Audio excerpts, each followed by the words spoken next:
If there was ever a man who must have felt like a stranger in a strange land, it was Francis Bacon.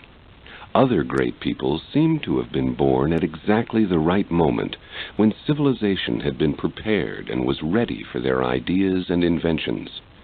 Still others seem to have been born just at the sunset of one age and the dawn of another. And even though their ideas were ridiculed and opposed, they paved the way for the next era of human growth. But if there were such a thing as mistakes, Bacon would almost seem to be one. He was like a man from a different age and a different civilization, plopped down in the wrong place at the wrong time.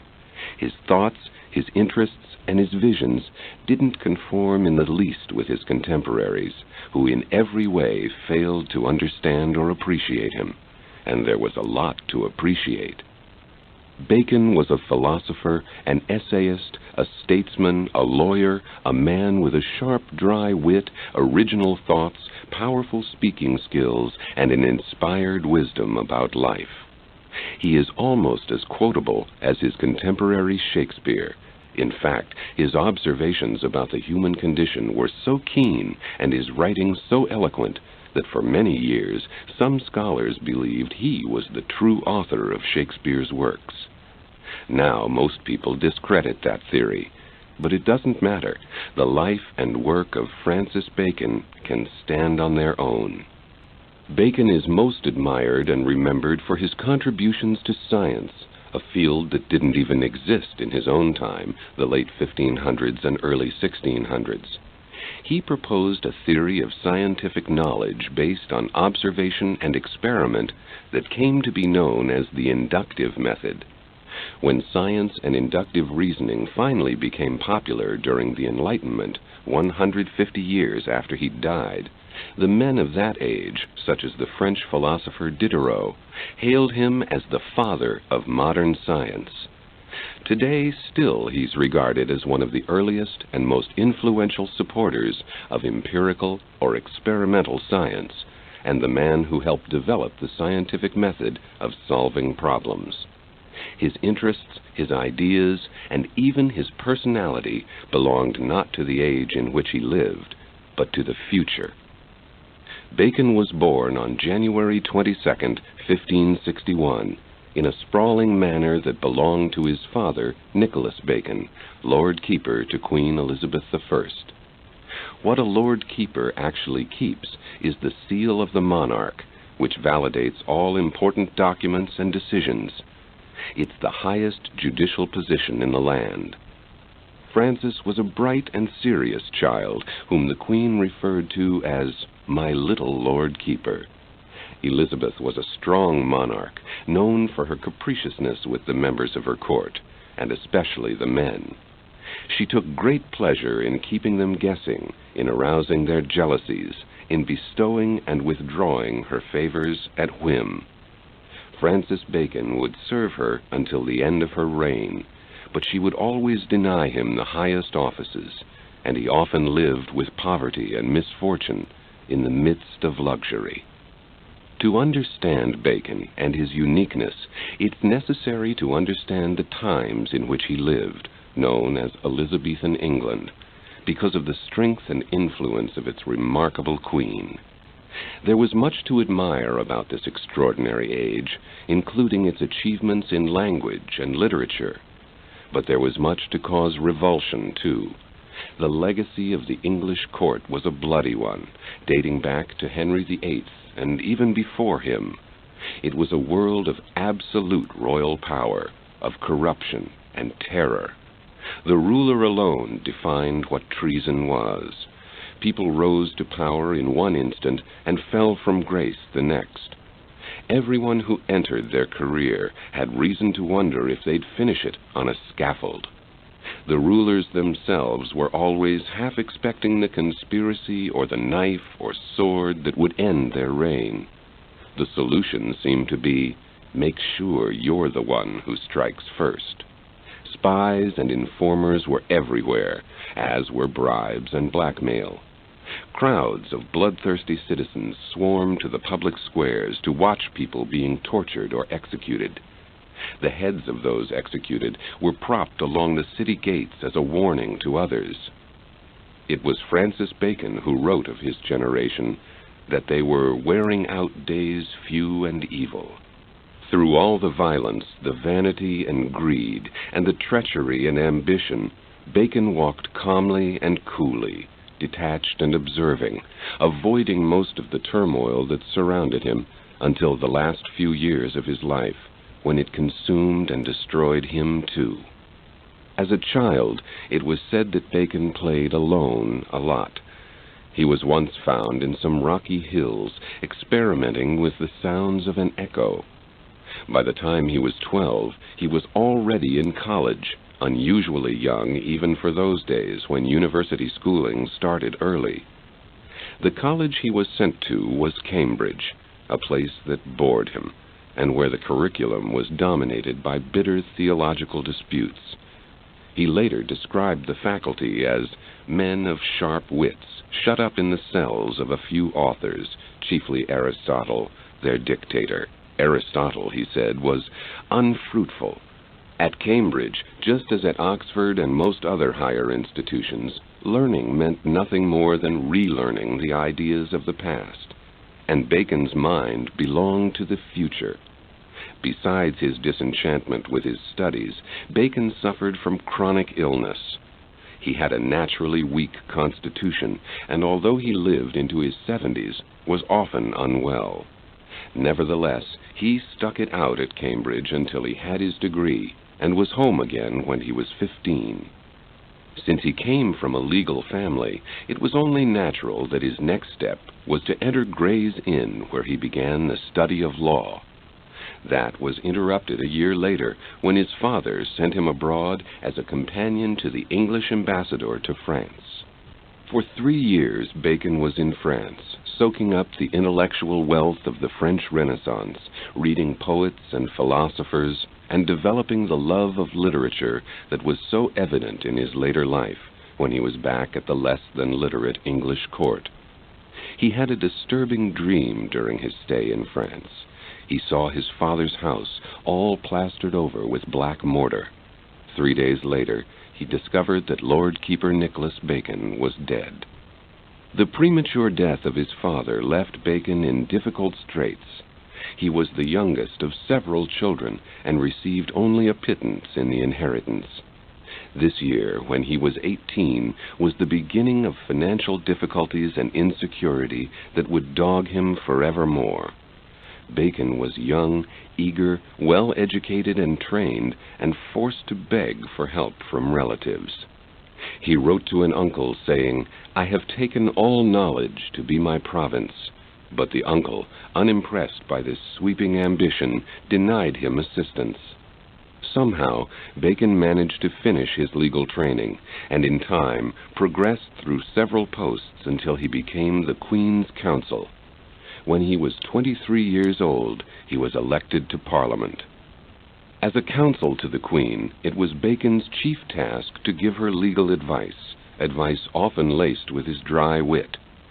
On one such occasion, Elizabeth sought his views about an author who had released a book about Henry IV. The book angered the Queen because she felt that under the pretense of writing history, he was really criticizing her own policies. Elizabeth summoned her legal officers, including Bacon, and asked if it were possible to prosecute the writer on charges of treason. Bacon responded, "I can't answer for there being treason in it, but certainly it contains much felony." This surprised the Queen, who asked him, "How? Wherein is this felony?" Bacon, referring to an ancient Roman historian, replied, "In many passages which he has stolen from Tacitus." While Elizabeth reigned, Bacon's life was spent in the background at court, where he wrote her political statements and gave her legal advice. He remarked later, "My good old mistress was wont to call me her watch candle, because it pleased her to say I did continually burn, and yet she suffered me to waste almost to nothing." He was patient with her, but he was frustrated. Secretly, he complained of how she kept him dangling for political favors, and how she used her stinginess and fickleness to torment him. He wasn't alone in this, of course. It was one of Queen Elizabeth's chief political techniques, and she used it not just on members of her court and her lovers, but on rulers of other European countries. Queen Elizabeth seemed also to hold back on her respect of Bacon, because he didn't fit the aristocratic mold of the other men at court.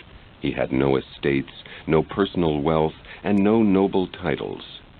She once visited Bacon's house, at a time when he was living in the gracious Tudor manor that had been owned by his father, and which, by today's standards, was a mansion. But the Queen, used to the lavish estates of the great lords who used to compete to entertain her, found Bacon's house rather plain. "What a little house you have gotten," she commented. Bacon, ever cool and tactful, replied, "The house is well, but it is you, Your Majesty, who have made me too great for the house."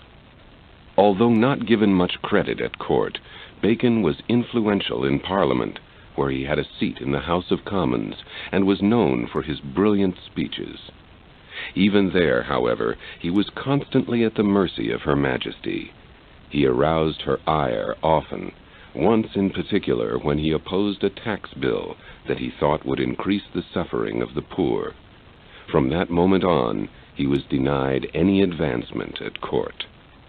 After he lost the favor of the Queen, Bacon was taken under the wing of the Earl of Essex, a favorite romantic interest of the Virgin Queen Elizabeth, who had become weary of her fickleness.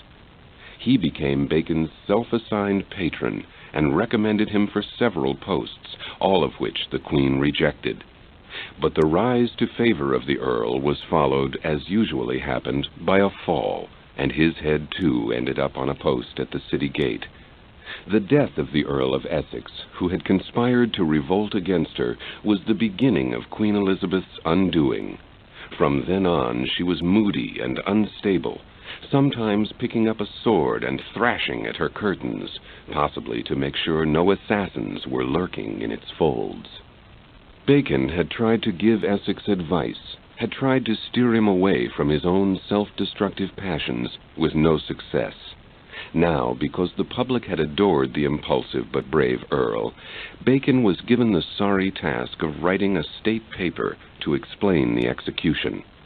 His affection for his patron was too apparent in the first draft, and Elizabeth demanded revisions.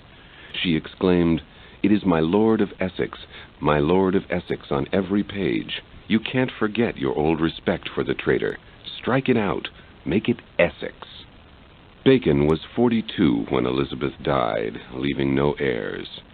The throne was taken by James of Edinburgh, a Scot, a learned man, a favorite of the rebel Essex. His rise gave Bacon hope, and immediately he set out to win his favor. But it wasn't an easy favor to win. Although the king kept some of the same men at their same posts, he didn't renew Bacon's. Instead, Bacon was one of several hundred people James had knighted in a mass ceremony which carried little prestige. Then he offered him a small pension and a post as King's Counsel, an almost meaningless term, since there were dozens of such councils. In despair, Bacon considered withdrawing from court life to become a recluse and a scholar. It was only a fantasy. Bacon had been raised and trained for a life of action in service to the state. Nevertheless, when that action was taken from him, he turned in the meantime to writing a book. The book was written quickly, in hopes he could present it to King James and win his favor. Instead, it won the favor of history. Called The Advancement of Learning, this work, undertaken in frustration and written in haste, was destined to become one of the greatest of all time. It contains the essence of Bacon's inner life and his hopes for humanity. He dedicated it to the king, who barely understood a word of it. He was not alone. At the time he published his great work, Bacon was dismissed as a fool. His literate colleagues in law, government, and the universities found his ideas eccentric at best, ridiculous at worst. Both his rulers, Elizabeth and then James, had been educated along traditional lines, with a respect for classical thought, In other words, they were, like everyone else, attached to the past. Neither of them saw any value in the unconventional ideas of their servant Francis Bacon, ideas which would, in fact, overturn the entire school system. The more he wrote, the more he was viewed with suspicion. He was close, so close to the seat of power, and yet he couldn't influence it at all. In despair, he had his works translated into Latin because he believed his own country was so backwards that even its language wouldn't survive. In spite of the indifference and the criticism, he never lost faith in his own ideas or writing, and did his best to seal them from ignorance and protect them for the future. The summer after he wrote The Advancement of Learning, Bacon married Alice Barnum, the daughter of a London churchman. It was not a happy marriage, and Bacon was reported to be cold in matters of romance and love. Once he had even stated that he that hath wife and children hath given hostages to fortune, for they are impediments to great enterprises, either of virtue or mischief. Certainly the best works, and of greatest merit for the public, have preceded them from the unmarried or childless men. Yet there was a romantic hidden behind this cold mask somewhere, for in his will he left all he had to a woman he once admired, who had rejected him and married another. Although King James took little interest in the advancement of learning, he took a big interest in Bacon's career in Parliament. Bacon was a strong, persuasive speaker and highly respected by his colleagues. Now this was a skill that could be useful to a king. In 1603, the big conflict in Parliament was over the church and political union between England and Scotland. King James realized he needed an experienced statesman to give him advice and mediate between the House of Lords and the House of Commons. For 16 years, Bacon gave that advice, trying to convince the king to limit his own powers and increase the rights of his subjects. It was, like almost everything else in which he invested his hopes, a fruitless endeavor. In spite of the advice that went unheeded, the king grew to trust Bacon more and more on practical matters and matters of state. Like Queen Elizabeth, he sought Bacon's input on everything from the mundane and trivial to the all-important, and like Elizabeth, he often received his advice wrapped in his counselor's dry wit. Like the time his court was visited by an envoy of France. The envoy was a tall, lanky man of dull personality and equally dull intelligence. After he'd left his audience with the king, James turned to Bacon and asked his opinion of the man. "Your Majesty," replied Bacon, "people of such dimensions are like 4- or 5-story houses. The upper rooms are the most poorly furnished." 4 years into the reign of King James, Bacon was made Solicitor General, an important but demanding office that tried his failing health. During all this, the royal treasury was steadily going into the red, and the taxes being levied on the public were becoming more and more burdensome. In the House of Commons, opposition to James was increasing, the first sign of the coming Puritan Revolution. Bacon read those signs. Everyone else refused to see them. During these years, there was much on Bacon's mind. He left behind a notebook in which he jotted all his thoughts, reminders, and goals.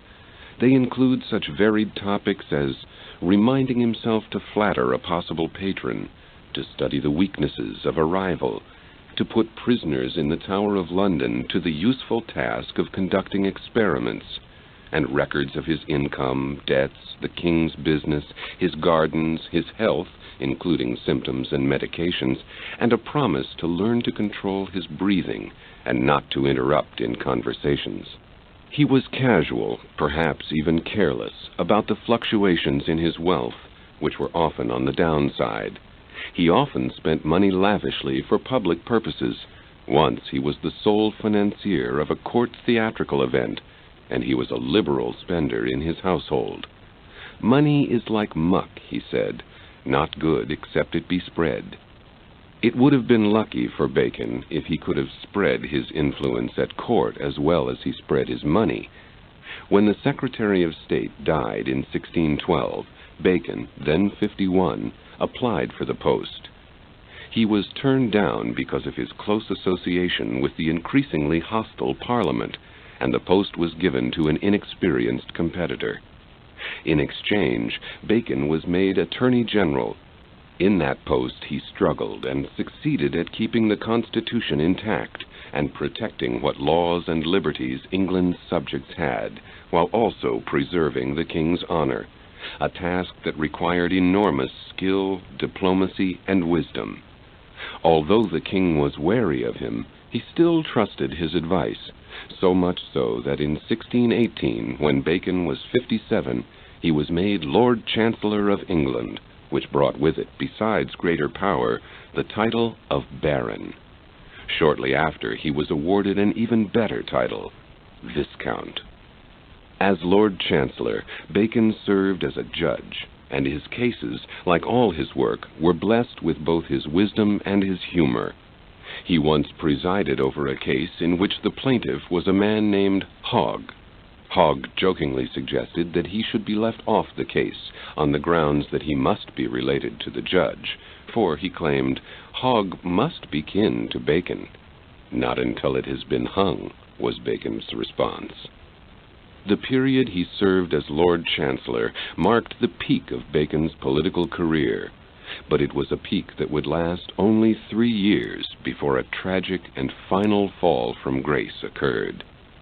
In Parliament, the rage of men opposed to the king was turned instead on the safe target of the king's Lord Chancellor, Francis Bacon, even though he was the one man who had tried consistently to limit royal excesses and protect the state. The treachery they used was typical of the times. Old enemies started rumors. Standard gifts of homage that everyone gave were termed, in the case of Bacon, as briberies, and he would be blamed for mistakes made by his servants. Finally, they charged him with corruption in office.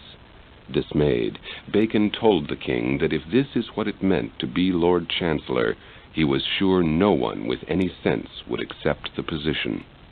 The assault on his character occurred when he was suffering from another illness, and Bacon pleaded for extra time to meet the charges, explaining that genuine sickness and not cowardice was the reason for his request.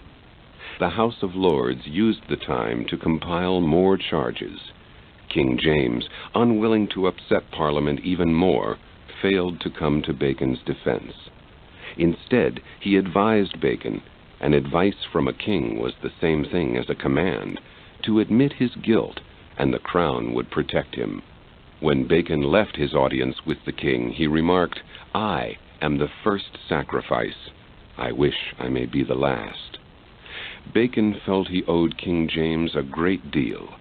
He was a man with no money, no land, and no title when James came to court, yet the king had raised him higher and higher. Now he was expendable for the protection of the monarchy. He obeyed his ruler and admitted his guilt, a dedicated servant to the end. The verdict was an astronomical fine, imprisonment in the Tower of London during the king's pleasure, banishment from office, and exclusion from Parliament and from a 12-mile radius centered at the king's residence. When the verdict was handed down, Bacon made the generous and ironic comment that, "I acknowledge the sentence just, and so fit for the justest chancellor that hath been in the 5 changes since Nicholas Bacon's time." What disturbed him most about his sentence was that it cut him off from his favorite library and from consultation with his physician. Bacon's stay in the Tower was short, but the help and protection James promised never came, and the name of Francis Bacon was never cleared. Even in the following eras, when his genius and prescience was discovered, people held back their full admiration because he was a man who had gone down in scandal. He was brilliant, but he took bribes. He was perceptive, but he was corrupt. Later, evidence indicated he was innocent and never influenced by bribery, but the shadow followed him right up to the 20th century. After his final fall from office, which occurred when he was 66, Bacon wrote like a man possessed, a man who knew his time was running out and there was much to say before he left. He seemed determined to disprove his own statement that men of age object too much, consult too long, adventure too little, repent too soon, and seldom drive business home to the full period, but content themselves with a mediocrity of success. Not this man of age. Bacon accomplished more of value in disgrace than he'd ever accomplished in high office. He wrote a digest of laws for the king, a history of Great Britain, biographies of the Tudor monarchs, and essays on educational reform. He drafted memorandums on usury and on the prospects of war with Spain. He even still wrote up papers of advice for the king, and he composed speeches he would never have the opportunity to deliver. Undeterred by what the world thought of him, Bacon published work after work after work, and began a correspondence with Italian thinkers so he could spread his views to that country. Even in adversity, even labeled a social and political failure, he went on with vigor, confidence, and patience. Once he had said, "The pencil of the Holy Ghost hath labored more in describing the afflictions of Job than the felicities of Solomon." He had said, too, "Prosperity is the blessing of the Old Testament. Adversity is the blessing of the New." It would seem his life, at the end, was overflowing with such blessings. Bacon's greatest grief was that he lost the favor of his king. A year or two into his seclusion, he was admitted to court to kiss the king's hand, but he was never granted a full pardon. It was Bacon's passion for experiment and science that finally led to his demise. In March of 1626, before the spring thaw had arrived, he took a coach ride in the snowy fields of Highgate, north of London. During the ride, the idea occurred to him that snow might be used as a way to preserve food. He stopped the coach and entered the house of a poor farming woman, where he purchased a chicken, killed it, and drew it, and then packed the interior of the carcass with snow. This task brought on such a chill that he felt too ill to return home. Instead, he went to the nearby house of an earl, where he was given a somewhat damp bed to recuperate in. The chill went into bronchitis, and then pneumonia, from which Bacon died within 3 days. The date was April 9th, 1626, and he was 71 years old. He had said in his last years, "I, frail in health, involved in civil studies, coming to the obscurest of all subjects without guide or light, have done enough, if I have construed the machine itself and the fabric, though I may not have employed or moved it." The verdict of history is that he did more than enough. It had always been the intention of Francis Bacon to write one large work, which he called Instauratio Magna, or Great Renewal. The renewal he spoke of was mastery over nature. He hoped his work would be a survey of all learning up to his time, and a new foundation upon which the structure of all knowledge could be built. But he completed only 2 of the 6 parts he hoped to write, the advancement of learning and the new Organon, which was a replacement for Aristotle's work, the Organon. He also wrote several essays and a book entitled The New Atlantis, a fictional account of an imaginary island where the inhabitants dedicate themselves to the cooperative study of science. It is the advancement of learning that is considered Bacon's greatest work. Its thrust can be summed up by his own words: "This is the foundation of all, for we are not to imagine or suppose, but to discover what nature does or may be made to do." In this one sentence lies the very heart of the modern scientific method, and an entirely new approach to learning and knowledge. Bacon's emphasis was on inductive reasoning, the type of thinking where you start with a specific observed fact and from there go on to general laws and principles. Inductive reasoning wasn't new. The ancient Greeks, and particularly Aristotle, were familiar with it, but they had used it on metaphysical arguments and seldom on nature. Furthermore, since their time, it had been forgotten. In fact, instead of using reason in any form, teachers, scholars, and would-be thinkers were simply relying on supposed truths already established by Aristotle and the ancients. Never did they test these truths. Never did they question or examine them. Original thought had ceased to exist. Bacon believed that all previous knowledge was doubtful because it was based on faulty logic. It was Bacon's conviction that if humankind could learn to understand nature, it would gain power over it. If it could discover truths, it could conquer disease, poverty, and even war. Now that may seem obvious. In the 16th and early 17th centuries, it was never even considered. In philosophy, Bacon sought to purge the mind of what he called idols, a word he used synonymous with error. These errors, he felt, came from four sources: from human nature, from individual temperament and experience, from language, and from false philosophies, which to him meant earlier philosophers, and especially the god of the period, Aristotle.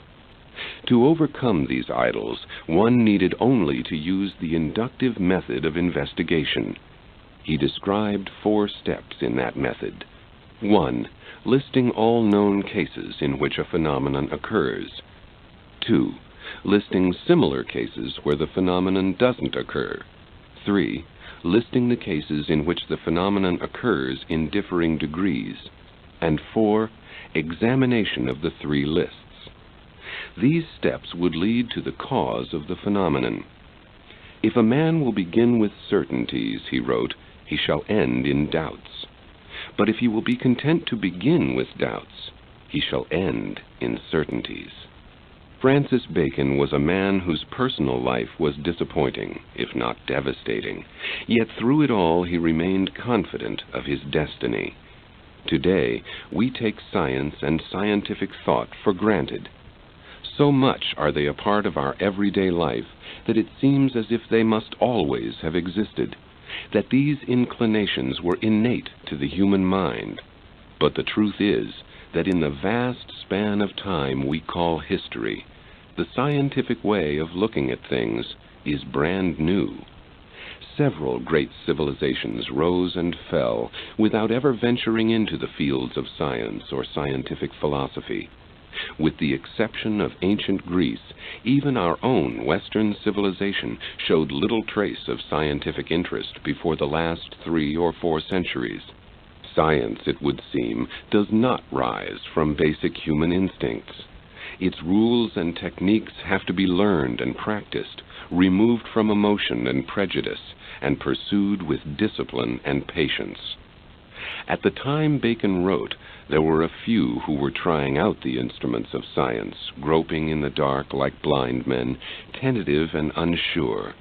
Only he clearly perceived the role of science in human development, and how dramatically it would change and threaten civilization.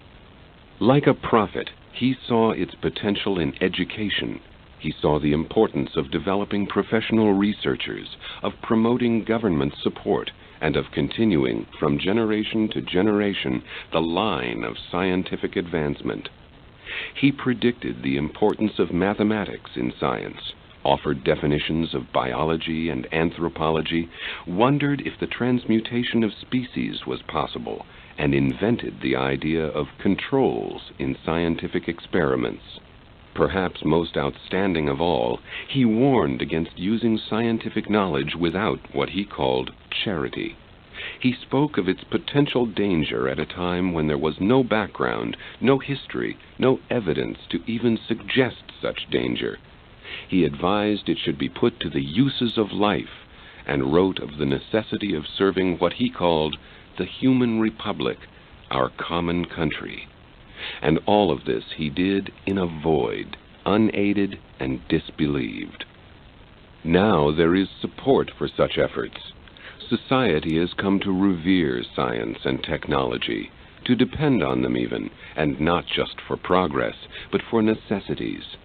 Society, too, has learned to be wary of science and to consider its broader implications and most beneficial uses.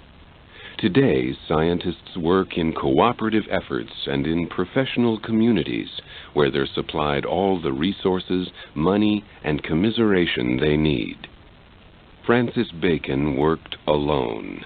He envisioned and dreamed in secret, experimented in the most restricted of circumstances, and had almost no one to turn to for help, support, or understanding. He was living in one century and peeking through the door of another century way beyond him. "I have lost much time with this age," he once wrote to a friend, "yet all he wrote of has come to pass, and all the men who restricted and opposed him have been nearly forgotten, while his name stands with Shakespeare's as the two beacons of the Elizabethan age.